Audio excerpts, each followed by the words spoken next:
I've watched hundreds of near-death experience stories on YouTube. They all say the same thing, that when they died, they saw a radiant light, pure, warm, overflowing with love. That angels guided them, that they were reunited with long-lost loved ones, that they felt peace, but not me. There was no light waiting for me, no gentle embrace, no angels, no whispered words of comfort. The only thing I saw was Satan. He stood there watching me, but he wasn't what I expected. No twisted horns, no tattered wings, no eyes burning with hellfire. He was just a man handsome with crimson red skin, his lips curled into a faint, unreadable smile. "Why did you stop believing in me?" His voice was deep, slow, almost like a teacher questioning a lost student. I didn't answer. I couldn't. "Did you think God would appear?"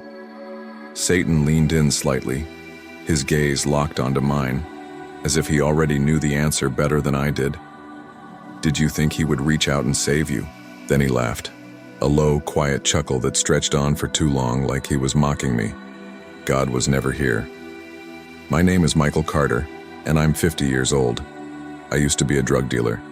Not the kind of kid standing on the street corner, selling dime bags, but a real player. Someone with a network, employees, and an entire system working to put money in my pocket. I wasn't reckless or foolish. I knew how to do business, how to survive. I understood that this game had no room for the weak. If I hadn't been ruthless enough, I would have been dead long ago. I climbed up from the bottom of society. Growing up in a neighborhood filled with violence, I didn't have many choices. School wasn't for me, and even if I tried, no one cared. The only thing that could change my life was money. And in this world, drugs were the easiest way to get it. I started young, running errands, delivering packages, collecting debts. Over time, I learned the rules, figured out who to trust, who to sell to, and who to stay away from. Once I had money, I expanded. I hired people, controlled the supply, managed deals, and made sure everything ran smoothly. But money attracts those who want to take it from you. I knew there were people looking to take me down. Friends who once sat at the same table could turn on you for a bigger payday. I'd seen it happen too many times. Someone living large one day only to be gunned down the next, their blood staining the sidewalk. And I refused to be one of them. At first, I didn't care about God or the devil. I didn't pray, didn't believe in heaven, and didn't fear hell. But after living in this world long enough, I realized that money and guns couldn't control everything. I remember the first time I truly felt fear. That day, I had just finished a big deal. Everything had gone smoothly. The goods were delivered, the money was in my hands. But the moment I stepped out of the building, gunfire erupted. I hit the ground out of instinct, feeling the bullets slicing through the air above me. One of my guys got shot right next to me. He dropped, blood pouring from his chest. I didn't dare move. I could only lie there waiting. After that, I wasn't the same. I kept thinking, what if next time it's me? One of my crew, a strange-looking guy who always wore a necklace with a symbol I didn't recognize, told me there was a way to protect myself. Money won't save your life, but other things can. He talked about a ritual, one that had been around for centuries, only for those willing to abandon old beliefs. I didn't buy into it at first, but when he said that many powerful people had done the same, that they didn't just rely on guns and muscle but on something greater, I got curious. So, I decided to try. The ritual wasn't like the nonsense you see in movies. No blood sacrifices, no strange incantations, just a vow. A commitment. I offered myself to a power beyond human comprehension. At first, I didn't notice anything different, but then I started paying attention. My deals ran smoother. The people who had been threats were suddenly arrested, killed, or vanished without a trace. I didn't feel fear like before. I didn't know if it was just a coincidence. But I believed that something was watching over me. A presence, always there, ready to pull me out of danger. And I never questioned it. All I knew was that since that day, I had never failed. 30 years in the game, 30 years of dealing drugs, gangs, money, blood, and death. I had seen everything the criminal world had to offer: wealth, power, fear, and destruction. But at some point, I felt like I had enough. I had made enough money. More importantly, I had survived longer than most people like me. I wasn't stupid enough to think my luck would last forever. I had seen too many tough guys like me get shot in the streets or rot in prison. If I didn't want to end up like them, I had to know when to walk away. So I decided to retire. No more late-night deals, no more waiting for a phone call that could mean betrayal or death. No more stepping out of my house, wondering if today was the day I'd take a bullet. I cut ties with everyone, sold off everything, tied to my past. I disappeared. Most importantly, I abandoned Satan. I used to believe he had helped me. When I was young, broke, and desperate, I had prayed to him for power and money. I performed the rituals, gave him what he wanted, and he delivered. I had climbed from nothing to become someone feared and respected. But now I didn't need him anymore. I had everything I wanted: money, reputation, and an escape plan. I had no more use for strange rituals, blood pacts, or unsettling dreams. I stopped. I walked away. I bought a huge house in the suburbs, somewhere. No one knew who I was. I got myself a luxury car, lived a life I thought was finally free. No more midnight phone calls about missing shipments or dead associates. No more backroom meetings. No more blood. I thought that was the end of it. Can you ever escape the past? At first I slept well. Secure doors, a high-tech security system, a quiet neighborhood. It all made me feel safe. But then, things started changing. The dreams came. Next night I dreamt of familiar faces, people who had died because of me, people I had ordered to be killed, people who once trusted me and were betrayed. But the scariest part wasn't seeing them. The scariest part was that they never spoke. They just stood there staring at me, empty eyes, pale skin, lips pressed tightly together, as if they were waiting for something. And then I'd wake up, drenched, in sweat, heart pounding. But the nightmare wasn't over, because even after waking up, I still felt like someone else was in the room with me. Some nights, I heard noises. At first I thought they were just normal sounds. Houses creak, the wind blows, maybe an animal outside. But then I realized something was off. Footsteps, soft, slow. At first I thought someone had broken in. I checked the whole house, gun in hand. Nothing. Everything was locked, every window shut. But the feeling of being watched never left me. Then, the shadows started appearing, not the kind that anyone would immediately notice. These things hid in the corners, only visible in the edge of my vision. The moment I turned my head, they were gone. But I knew they were there. I could feel them. I started losing my mind. I installed more security cameras around my house. During the day, I'd check the footage. Nothing. No intruders, no unusual movement. But at night, I still heard the whispers. Not clear, not understandable, but they were there. I started questioning myself. Was I going crazy?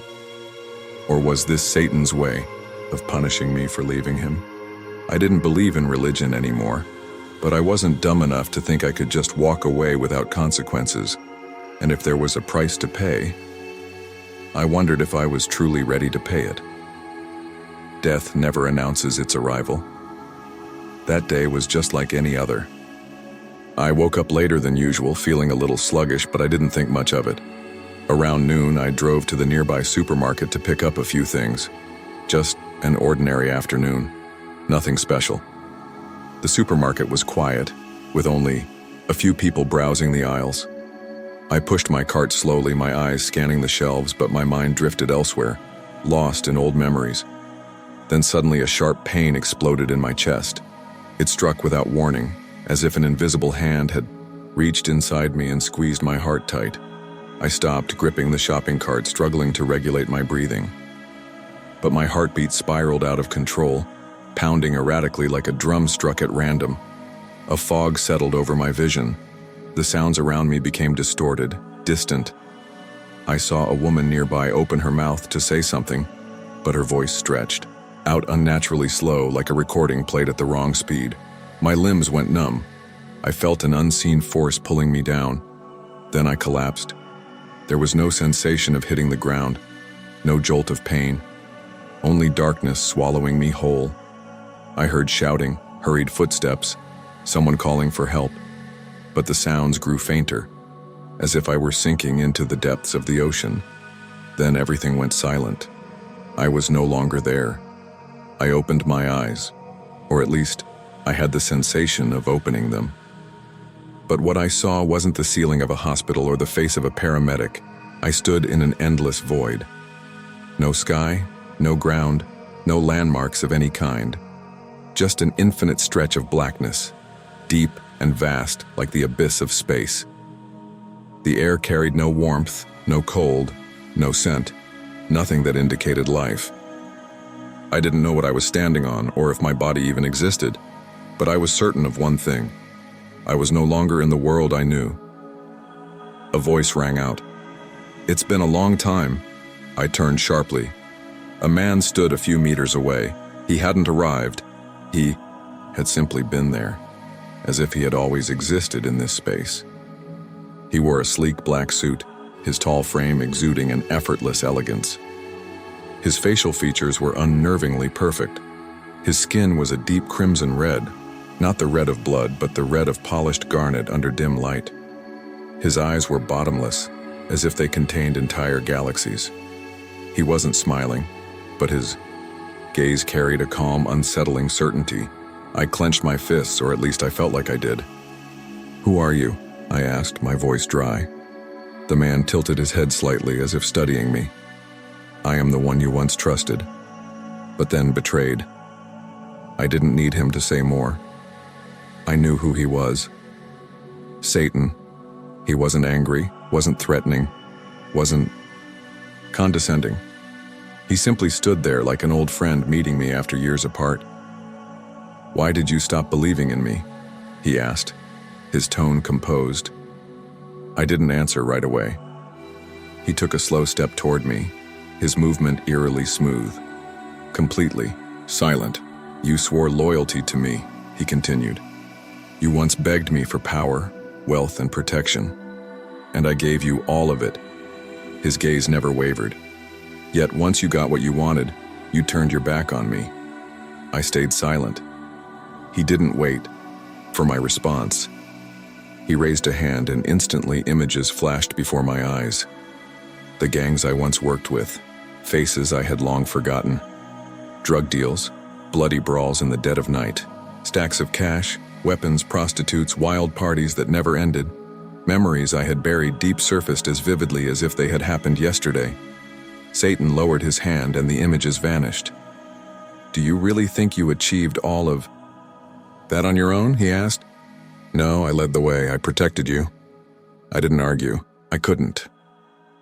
Satan stepped closer, his eyes glinting with something unreadable. "The world is more chaotic now than ever." New images flooded my mind. Wars, riots, politicians hungry for power. The US, China, Iran, Canada, all entangled in an invisible war of economy and influence. Donald Trump, Putin, Zelensky, their faces shifting within the tangled game of global politics. Satan smiled faintly. "You have two choices." He extended his hand. "Come back to me. Seize power once more, or refuse, and let this world consume you. No threats, no coercion, only doubt." I stared at his outstretched hand. I knew that if I accepted, I would have everything, again. But if I refused, would I have anything left? That question echoed in my mind. I jolted awake. The fluorescent light above was blinding, forcing me to squint. The first thing I felt was heaviness. My entire body was pinned down. Every breath was labored. The air smelled of antiseptic, cold and unfamiliar. I tried to move, but my left arm was completely limp. A rhythmic beeping echoed beside me, steady and mechanical, as if reminding me that I was still alive. It took me a moment to realize I was in a hospital.